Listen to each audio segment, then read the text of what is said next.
There are several enhancements to the Configuration Publisher for SolidWorks 2011 which will make it easier for self-service suppliers who publish their models to 3D Content Central, as well as SolidWorks users who are building configurable models to share within their organization. We'll use this very simple model to illustrate the new tools.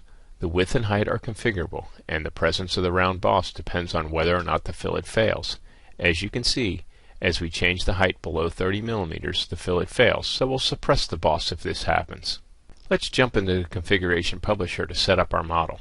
Notice that there is a field in the design table named part number, and its value is built using Excel functions. This will be important later to automatically generate part numbers for 3D Content Central. We've already set up the width and its values, the height and its values, and notice that there are no parents for the height. And for the suppression state of the round boss, we have already established the width as a parent, but height is important as well. In SolidWorks 2011, a control can now have multiple parents. Previously this had to be done one parent at a time to achieve the same capability. We'll uncheck the rows that have anything less than 30 millimeters to suppress the round boss, but we'll purposely not check the 80 by 25 row. Keep this in mind for later in the demonstration.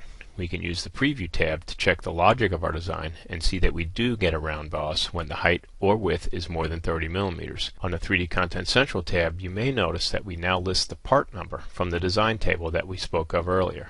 This gets updated real-time without having to choose the Model Update button and will be uploaded along with the model to be searchable in 3D Content Central. Updating the model changes the geometry on the screen, but a real time saver is the ability to test the robustness of the model before the model is uploaded to 3D Content Central. The user has the option to control how many configurations are randomly tested or choose to test them all. Once the test is complete, a log file is created that can be viewed to verify the results of the test. Remember that earlier we chose not to suppress the round boss on the 80 by 25 configuration, and this is reported as having failed as expected. With these new enhancements to the Configuration Publisher, it'll be easier to build and test the integrity of configurable models.